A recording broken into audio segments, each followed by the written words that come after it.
Doraemon बच्चों से लेकर बड़ों तक का सबका फेवरेट ये कार्टून।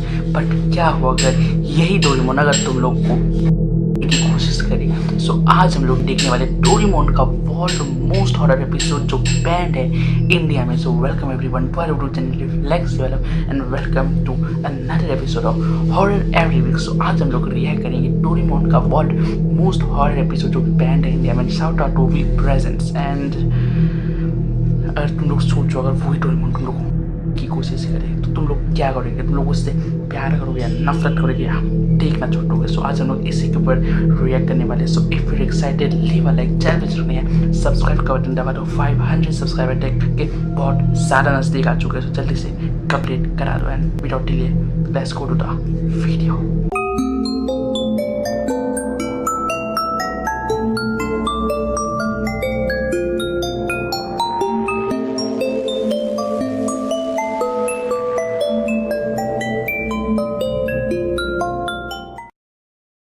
हमारे चैनल पर कभी भी अपलोड नहीं की गई है, यानी ये वीडियो हमारे चैनल की सबसे अलग वीडियो होने वाली है, जिसमें हम लोग डोरेमोन की एक ऐसे हॉरर और mysterious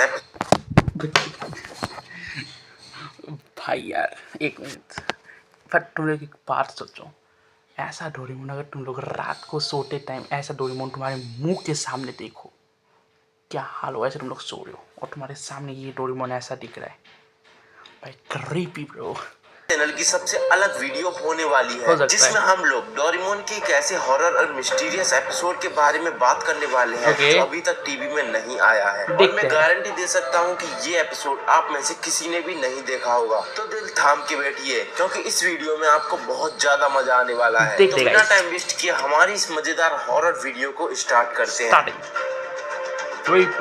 Doraemon band episode credit. तो हमेशा की तरह एपिसोड स्टार्ट होता है और हमें नोबिता को दिखाया जाता है जो आज फिर से स्कूल जाने के लिए लेट हो जाता है। इसके बाद वो हमेशा की तरह जल्दी जल्दी तैयार होता है और अपने स्कूल के लिए निकल जाता है। लेकिन जब वो स्कूल पहुंचता है तो वो देखता है कि क्लास में कोई भी टीचर नहीं है। और जब वो क्लास के अंदर जाता है तो वो देखता है कि हमेशा की तरह सुनियो सबके सामने शो ऑफ कर रहा होता है, शिजुका पढ़ रही होती है और सभी बच्चे अपने में मस्त होते हैं। कोई कुछ कर रहा होता है तो कोई कुछ। और फिर तभी जियान नोबिता के पास आता है और वो नोबिता से कहता है कि मैंने एक नया गाना बनाया है और मैं उस गाने को तुम्हें सुनाना चाहता हूँ, तो क्या तुम सुनना पसंद करोगे? और जब नोबिता इसके लिए मना करता है तो जियान नोबिता को बहुत मारता है। इसके बाद स्कूल की छुट्टी होती है और नोबिता जल्दी जल्दी अपने घर जाता है और हमेशा की तरह रोते हुए डोरेमोन डोरेमोन चिल्लाने लगता है। लेकिन वो देखता है कि डोरेमोन तो घर पर है ही नहीं। और फिर नोबिता को अपने कमरे में एक गैजेट मिलता है जिस पर एक तरफ लिखा हुआ था हेवन यानी स्वर्ग और एक तरफ लिखा हुआ था हेल यानी नरक। नोबिता को डोरेमोन की कवर्ड के पास से डोरेमोन की 4D पॉकेट भी मिलती है और ये बात नोबिता को थोड़ी अजीब लगती है, क्योंकि डोरेमोन कभी भी अपनी किसी भी चीज को ऐसे ही कहीं भी छोड़कर। अगर तुम लोगों को नहीं पता 4D पॉकेट क्या है, मीन्स डोरेमोन का एक दूसरा पॉकेट है जो उसकी अलमारी में रहता है। नहीं तुम लोगों को तो पता है, अगर डोरेमोन फैन से तुम लोग व्हाट्स या कवर्ड के पास से डोरेमोन की 4D पॉकेट भी मिलती है और ये बात नोबिता को थोड़ी अजीब लगती है, क्योंकि डोरेमोन कभी भी अपनी किसी भी चीज को ऐसे ही कहीं भी छोड़कर नहीं जाता है। इसके बाद नोबिता डोरेमोन की पॉकेट में से अपने लिए एक गैजेट ढूंढने लगता है जिससे वो जियान से बदला ले सके, लेकिन उसे कोई भी अच्छा गैजेट नहीं मिलता है। नोबिता उस गैजेट को देखता है जिस पर स्वर्ग और नर्क लिखा हुआ था। उस गैजेट में एक रेड कलर का बटन था और आपको तो पता ही है कि नोबिता बिना सोचे समझे डोरेमोन की गैजेट का यूज करता है, इसलिए वो उस रेड कलर के बटन को दबा देता है। लेकिन उसको बिल्कुल भी अंदाजा नहीं होता है कि आखिर अब उसके साथ क्या होने वाला है। जैसे ही नोबिता उस बटन को दबाता है वैसे ही उसके आसपास सन्नाटा छा जाता है। जो चिड़िया नोबिता के घर के बाहर शोर कर रही थी वो अचानक से गायब हो जाती है। पूरी दुनिया एक अजीब तरह की दुनिया बन जाती है। नोबिता को दूर दूर तक कोई भी इंसान नहीं दिख रहा था। अब नोबिता बैम्बूकॉप्टर की मदद से पूरे शहर को देखता है लेकिन उसे कोई भी नहीं दिखता। नोबिता प्लेग्राउंड में जाता है लेकिन वो वहाँ पर देखता है कि पहले जिस जगह पर उसका प्लेग्राउंड था वहाँ पर अब वो प्लेग्राउंड है ही नहीं। इसके बाद नोबिता अपने स्कूल जाता है लेकिन उसका स्कूल अब एक टूटा फूटा खंडर बन चुका था। और यहाँ पर नोबिता को ये भी पता चलता है, आई थिंक वो हेवन की जगह नरक का बटन दबा देता है। आई थिंक तुम लोग सोचो कि ऐसी दुनिया में तुम लोग अकेले हो, पूरी दुनिया में क्या करोगे? डूको में तुम लोग क्या करोगे?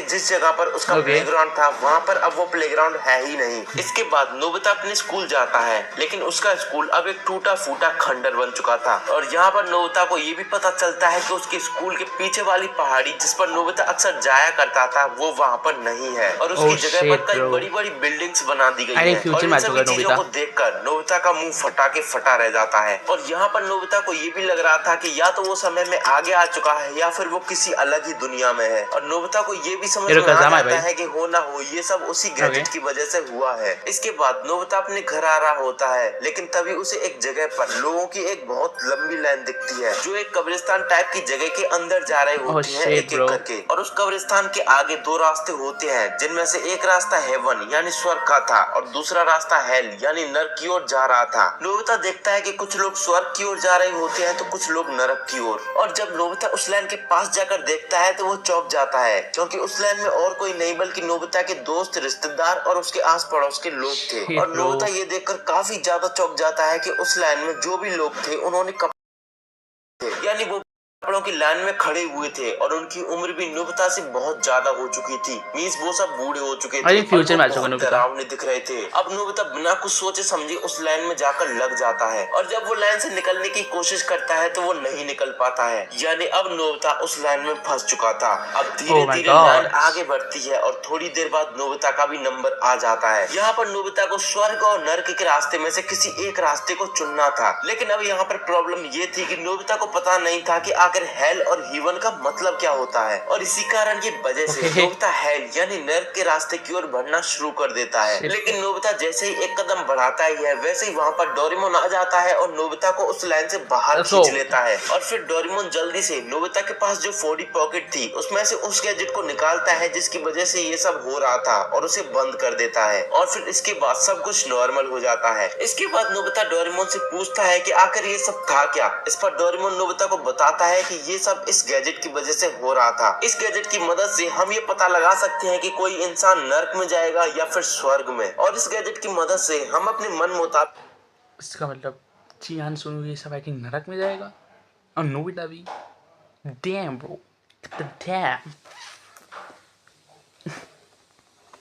मजेदार एपिसोड है ये, मस्त एपिसोड है ये। देखते आगे देखते हैं। डोरेमोन नोबिता को बताता है कि ये सब इस गैजेट की वजह से हो रहा था। इस गैजेट की मदद से हम ये पता लगा सकते हैं कि कोई इंसान नरक में जाएगा या फिर स्वर्ग में। और इस गैजेट की मदद से हम अपने मन मुताबिक डिसीजन लेकर स्वर्ग या फिर नरक में जा सकते हैं। और डोरेमोन ये भी बताता है कि नोबिता तुम नरक के रास्ते पर जा रहे थे और अगर तुम नरक में चले जाते तो तुम्हारे साथ बहुत बुरी और खतरनाक, तुम लोग भी नरक के रास्ते में जा रहे हो। पता है कैसे? इस वीडियो को ना लाइक करिए और सब्सक्राइब करो, लाइक करो। हेवन का रास्ता प्राप्त होगा तुम लोग को। नहीं करे ना, मुझे पता है तुम लोग नहीं करे। नरक में जा रहे हो तुम लोग, नरक में जल्दी से लाइक कर दो, हेवन में जाओगे।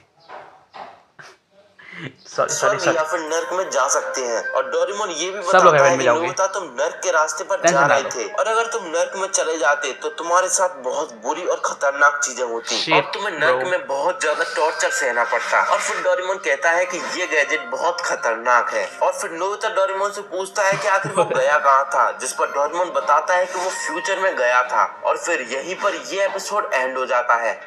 दोस्तों इस एपिसोड को बैन करने का मेन रीजन वो वाला सीन था जिसमें लाइन के सारे लोग उस कब्रिस्तान के अंदर जा रहे होते हैं, क्योंकि उन सभी लोगों ने कपड़े पहने हुए थे और वो सभी लोग बहुत ज्यादा डरावने दिख रहे थे। तो इस वीडियो को यहीं पर एंड। ऑलराइट, सो ये एपिसोड था जो world most horror ban episode है। ये आई थिंक सो हॉरर था, ऐसे बोलने में नहीं लगा, बट अगर तुम एपिसोड वाइज देखते आई थिंक हॉरर होता।